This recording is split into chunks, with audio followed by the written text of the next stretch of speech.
வெற்றி வாக்கு சாவடி என்பதன் அடிப்படையில் நம்முடைய மாண்புமிகு முதலமைச்சர் அவர்களால் வருகின்ற சட்டமன்ற தேர்தலில் நம்முடைய தொலைநோக்கு பார்வை, நமக்கும் மக்களுக்கும் இடையேயான உறவு மற்றும் மக்களுக்கான கோரிக்கைகள் என்னென்ன, மக்களிடத்தில் இன்னும் என்னென்ன செயலாற்ற வேண்டும் என்பதையெல்லாம் நமக்கும் மக்களுக்குமான தொடர்பை தீர்மானிப்பதற்கு இந்த தமிழ்நாடு தலைகுனியாது பரப்புரையை நம் மாண்புமிகு முதலமைச்சர் தொடங்கி இருக்கிறார்கள். அது தொடர்ச்சியாக எல்லா இடத்திலும் நடைபெற்று கொண்டிருக்கிறது. பாகம் 94. எதற்காண்டி நம்ம இந்த ஆலோசனை கூட்டம் அப்படின்னா, அன்பு மக்கள், நீங்க இங்க பாகத்தில் இருக்கக்கூடியவங்க நல்லா தெரிஞ்சுக்கணும். இன்னைக்கு ஒன்றிய மோடி அரசு எந்த அளவுக்கு நம்மளுடைய நிதி நெருக்கடியை செய்கிறது, முதலமைச்சர் அவர்களுக்கு எந்த அளவிற்கு அழுத்தம் கொடுக்கிறார்கள். சட்டமன்றத்தில் சட்டமன்ற மசோதாவை நிறைவேற்றுவதை விட நம்முடைய முதலமைச்சர் அதிகம் பேசுவது ஒன்றிய மோடி அரசால் மிகுந்த நெருக்கடி, நிதி நெருக்கடி, மக்களுக்கு இன்னும் நிறைய செயலாற்ற வேண்டும் என்ற எண்ணம் நம்முடைய முதலமைச்சருக்கு அதிகம் இருக்கிறது. இதை நான் சொல்லி தெரிய வேண்டியதில்லை. எண்ணற்ற திட்டங்களை நம்முடைய முதலமைச்சர் செயல்படுத்தி கொண்டிருக்கிறார். அதற்கெல்லாம் எப்படி இப்படி ஒரு முதலமைச்சர் இதையெல்லாம் செய்கிறார், எப்படி 1000 ரூபாய் எல்லாருக்கும் கொடுக்கிறாரு, இன்னைக்கு பெண்கள் எப்படி 1000 ரூபாயை வாங்குறாங்க, எல்லாருக்கும் 1000 ரூபாய் எப்படி போய் சேருது, இந்த மனுஷனால எப்படி இந்த 1000 ரூபாய் கொடுக்க முடியுதுன்னு ஒன்றிய மோடி அரசுக்கு மிகப்பெரிய அச்சம். அந்த அச்சத்தை தவிர்த்து அதையெல்லாம் முறியெடுத்து நம்மளுடைய முதலமைச்சர் தொடர்ச்சியாக என் மக்களுக்கு, என் பெண்களுக்கு கலைஞர் உரிமை தொகையை நான் 1000 ரூபாய் கொடுக்கிறேன் சொல்லி 1,30,00,000 பேர் மக்கள், பெண்கள் அதை பயனடைந்தார்கள். இப்பொழுது தொடர்ச்சியாக இந்த 1000 ரூபாயால் பயனடைந்து கொண்டிருக்கிறார்கள். எந்த மேடையிலும் நம்மளுடைய முதலமைச்சர் பேசுகிறார், பெண்களுக்கு முன்னேற்றம் வேண்டும், பெண்கள் என்றும் உரிமையுடன் வாழ வேண்டும் என்று சொல்லி இந்த 1000 ரூபாயை விரிவாக்கம் செய்து இன்னும் மென்மேலும் உயர்ந்தபடி நான் செய்வேன் என்று சொல்லி உறுதியளித்துள்ளார். எதுக்காண்டி நான் இதை உங்கள்கிட்ட சொல்றேன் அப்படின்னா, நம்ம 1 ரூபாய் வரி கட்டணும் அப்படின்னா நமக்கு ஒன்றிய மோடி அரசு 29 காசு தான் கொடுக்குது. நம்ம ஒரு கடலை மிட்டாய் வாங்கினா கூட அதுக்கு வரி இருக்கு. ஆனால் முதலமைச்சர் அவர்களிடத்தில் எவ்வளவு கோரிக்கைகள், அழுத்தங்கள் ஒன்றிய அரசுக்கு கொடுத்தாலும் திருப்பி நம்ம இடத்துல என்ன செய்து மோடி அரசு, நீட் தேர்வை கொண்டு வருவேன், பிள்ளைகளை மருத்துவம் படிக்க விட மாட்டேன், தொழில்துறையில உங்களை முன்னேற விட மாட்டேன், இன்னைக்கு SIRனு ஒரு படிவத்தை கொடுத்து என்னுடைய மூத்தவர்கள்லாம் உட்கார்ந்துருக்காங்க, அதை எப்படி அந்த படிவத்தை நிரப்பணும்னு கூட தெரியல. ஒரு வயதான பாட்டி சொல்றாங்க, எனக்கு இதை எப்படி பூர்த்தி செய்யணும்னு தெரியலன்னு.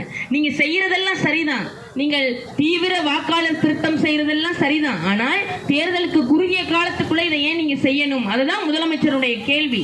இன்னைக்கு இவ்வளவு தூரம் செய்து எத்தனை வாக்காளர்களை நீங்கள் நீக்கி இருக்கீங்க? பீகார்ல 65 லட்சம் பேரை நீக்கிட்டாங்க. எதுக்காக? இப்படியால் நம்ம தமிழ்நாடை தலைகுனியலாமான்னு பாக்குறது தான் இவங்களுடைய நோக்கம். நம்ம தொடர்ச்சியாக நம்முடைய முதலமைச்சர் 1000 ரூபாயாக இருக்கட்டும், விடியல் பயண பேருந்து திட்டமாக இருக்கட்டும், புதுமை பெண் திட்டம், தமிழ் புதல்வன் திட்டம், எண்ணற்ற திட்டங்கள் இருக்கு. இந்த பாகத்தில் இருக்கக்கூடிய 94வது பாகத்தில் இருக்கக்கூடிய அன்பு மக்கள் வீடு வீடாக சென்று நம்மளுடைய துண்டறிக்கைகளில் நம்மளுடைய முதலமைச்சருடைய எண்ணற்ற திட்டங்கள் இருக்கிறது.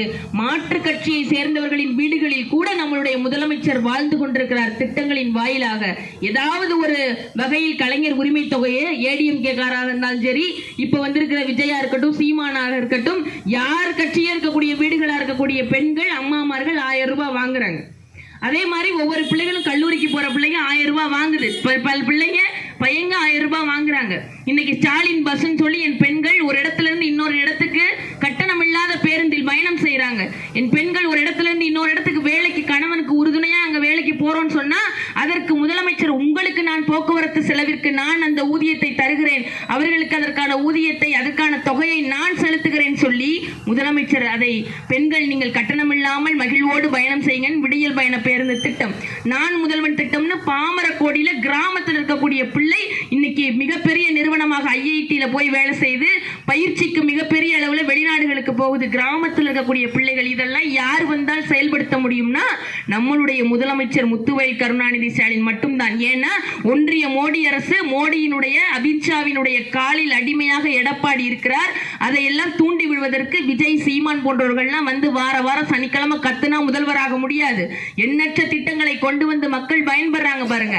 அப்படிப்பட்ட முதல்வர் வரணும், எதிர்கால தலைமுறை வளம் பெற்ற பிள்ளைகளாக வளரும் நினைச்சீங்கன்னா 2026 நம்முடைய பாகம் 90 24 இருக்கக்கூடிய நிர்வாகிகள், பிஎல்சி, BLA2, BDA, நீங்கள் எல்லாரும் ஒவ்வொரு வீடுகளாக சென்று நம்மளுடைய திட்டங்களில் ஒவ்வொரு இடமும் எப்படி ஒவ்வொரு வீடுகளுக்கும் நம்முடைய முதலமைச்சர் வாழ்ந்து கொண்டிருக்கிறார் திட்டங்களாக என்று சொல்லி இந்த துண்டறிக்கைகளை கொடுத்து 5 நிமிடம் பேசணும். அது மாற்று கட்சியினராக இருந்தாலும் பரவாயில்லை, நீங்கள் பேசி 2026 நமக்கானதாக இருக்க வேண்டும். ஏனென்றால் ஒன்றிய மோடி அரசு தமிழ்நாட்டை தலைகுனிய செய்வதற்கு எல்லா விதத்திலும் நாசகர திட்டங்களை தீட்டிக் கொண்டிருக்கிறது.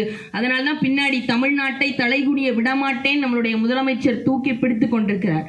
அவருடைய ஒரு கை ஓங்கி இருக்கிறது, நம்ம மட்டும் அவர் கையை பிடிக்கலன்னு வைங்க, நீட் தேர்வில் எப்படி அனிதாய் செத்து போச்சு, அது மாதிரி வருங்கால தலைமுறை எதுலையும் படிக்க முடியாம, எப்படி உத்தரப்பிரதேசம் மகாராஷ்டிராலெல்லாம் படிக்க முடியாம பிள்ளைகள் வாழ்கிறார்களோ, எப்படி ஒரு வளர்ச்சி அடையாத மாநிலமாக மத்திய பிரதேசம், உத்தரப்பிரதேசம், ராஜஸ்தான், மகாராஷ்டிரா இருக்கு பாருங்க, அது மாதிரி தமிழ்நாட்டை ஆக்க வேண்டும் என்பதுதான் மோடியினுடைய நோக்கம். அதை செயல்படுத்துபவர்கள் தான் சீமான், அதை செயல்படுத்துபவர் தான் விஜய், அதை செயல்படுத்துவர் தான் எடப்பாடி. இவர்கள் எல்லாம் மோடியினுடைய மறுபிம்பம் தான். இவர்களுக்கெல்லாம் ஒரு சிம்ம சொப்பனம் சொன்னா அது முத்துவேல் கருணாநிதி ஸ்டாலினை தவிர வேறு யாரும் இருக்க முடியாது.